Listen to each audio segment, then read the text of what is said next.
Salut à tous, aujourd'hui je vous propose de parler affûtage de forêt et plus spécialement de l'affûteur de forêt Drill Doctor 750X.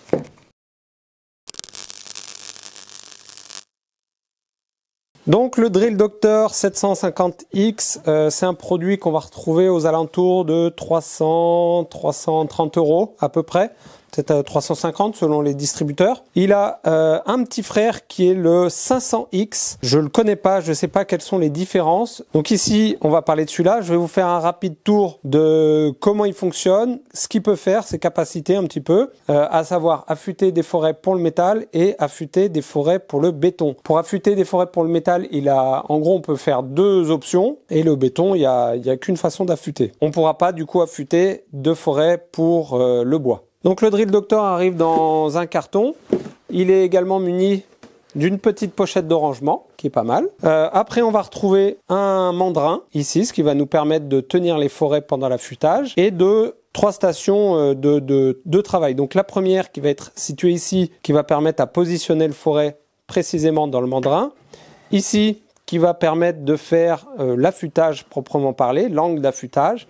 Et ici, quand on enlève ça, soit on peut venir caler une aspiration pour extraire la limaille au fur et à mesure, soit on peut également venir faire un dernier angle d'affûtage qui permet de faire un affûtage en croix, mais on y reviendra. Ici dessous, on va retrouver un petit capot qu'on peut enlever pour enlever la limaille et on retrouve la meule diamant. On a également cette petite pince ici de maintenance qui sert à venir tenir la meule pour pouvoir la défaire et la changer si besoin. Donc voilà un petit peu pour la machine. Elle propose également la possibilité de changer un petit peu l'angle d'affûtage. Donc en gros, on va pouvoir, voilà, c'est serré fort, choisir entre 118 et 135 degrés, je crois. Ouais, c'est ça.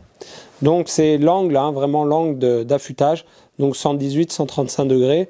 118, c'est l'angle d'affûtage, on va dire standard. 135, ça va être un peu plus plat.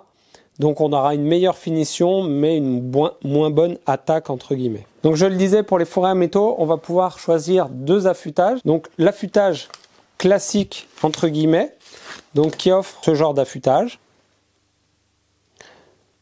On n'a qu'un seul usinage. Et une fois qu'on aura fait cet affûtage là, on va pouvoir rajouter encore un usinage pour faire un affûtage en croix.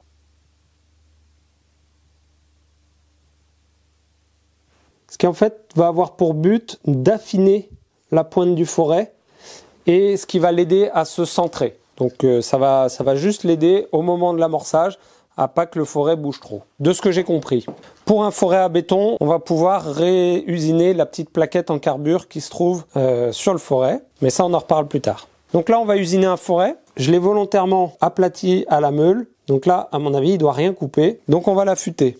Donc la première étape, c'est de le placer dans cette espèce de mandrin. Là, en gros, on doit régler deux choses. La première, c'est la sortie du forêt dans le mandrin.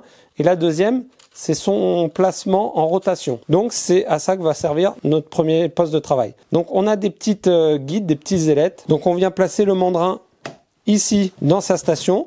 Là, on peut voir que on peut augmenter ou diminuer l'angle de dépouille. L'angle de dépouille, si je dis pas de bêtises, il me semble que c'est l'angle qui aide à évacuer les copeaux. Donc si on sent qu'on a besoin de l'augmenter, eh ben on peut venir tout simplement l'augmenter ici.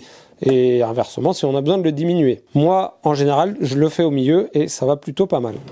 Ensuite, on a ces petites pinces qui viennent agripper le forêt et qui viennent le placer du coup en rotation. Donc vous voyez, une fois qu'il est placé, les deux petites mâchoires viennent se resserrer sur les lèvres du forêt. Ça vient le placer. Et donc, pour le placer en profondeur, ici on a également une butée, donc qu'on peut venir visser ou dévisser, ce qui va permettre d'usiner plus ou moins le forêt. Donc plus elle est dévissée, plus le forêt va être reculé et moins il va être usiné. Donc si on veut juste réaffûter vite fait, qu'il est très peu désaffûté, ça sert peut-être à rien d'enlever beaucoup de matière. Donc là, comme il est bien amoché, je vais le mettre à 0 et je vais vraiment usiner à fond. Une fois que ça c'est fait, eh bien on vient serrer le mandrin et notre forêt est prêt à être usinée. Donc on va passer à la première station d'usinage. Donc là, on voit il y a une petite rotation ici. Ici, on a une petite, un petit téton je sais pas comment appeler ça, une petite goupille, petit téton en métal, et qui va venir en fait s'appuyer contre la came et qui va donner ce mouvement de bascule au fur et à mesure de la rotation. Vous allez voir.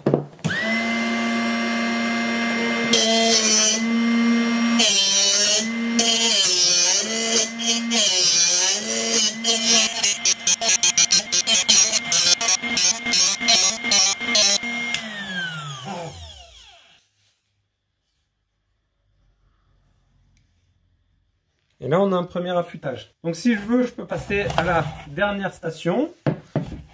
Donc, il faut enlever ce petit cache noir. Et là, le but du jeu, ça va être d'aligner ces deux traits blancs avec, ici, il y a une petite marque sur le carter. Il y a juste à venir enfoncer.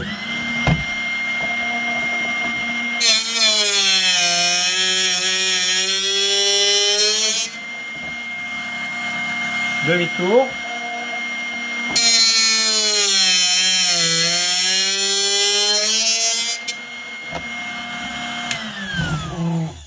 Et là, on a fait un affûtage en croix.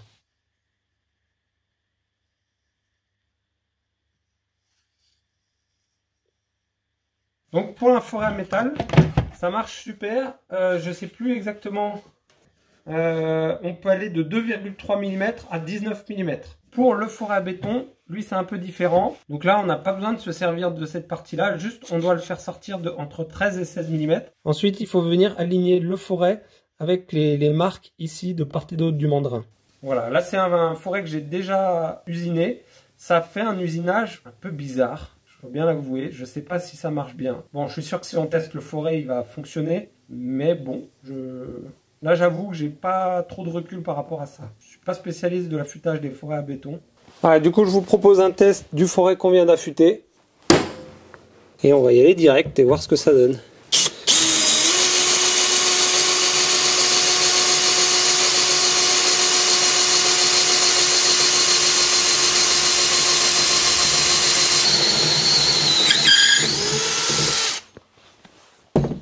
Bon bah ça perce, mais bon à main levée c'est sûr que c'est jamais trop évident. Du coup on va le tester sur la perceuse à colonne.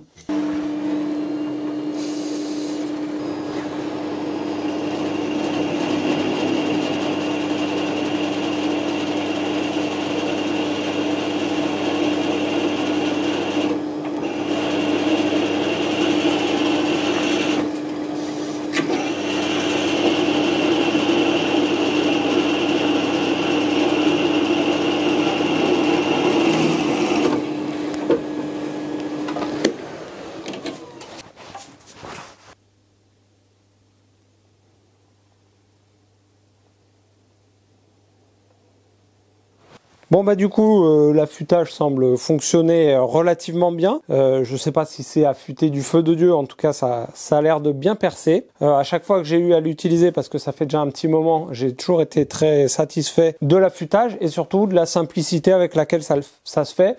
Il y a une toute petite adaptation à comprendre la machine, mais une fois que vous avez compris le principe d'affûtage et la machine, ça se fait assez facilement. Du moment qu'elle est sortie, si vous avez un forêt à réaffûter, ça se fait en 2 minutes chrono.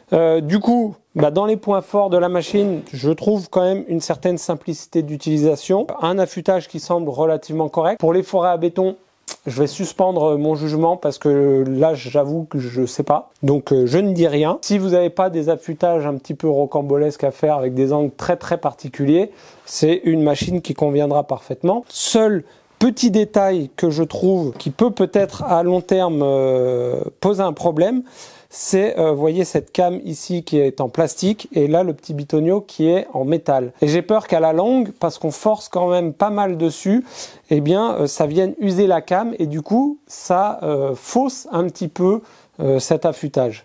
Puisque là c'est la came qui vraiment fait toute la géométrie de l'affûtage. Donc ça serait peut-être ça mon point faible, je dirais, visuellement sur la construction. Sur le reste, on a quelque chose qui est relativement robuste et solide et qui fait tout à fait son office. Voilà, donc j'espère que cette vidéo t'aura aidé dans ton choix pour l'affûtage des forêts. N'hésite pas à me rétribuer en mettant un petit pouce en l'air, un commentaire, ça fait toujours plaisir. Moi je te dis à très bientôt pour une prochaine vidéo et d'ici là, bricolez bien, ciao!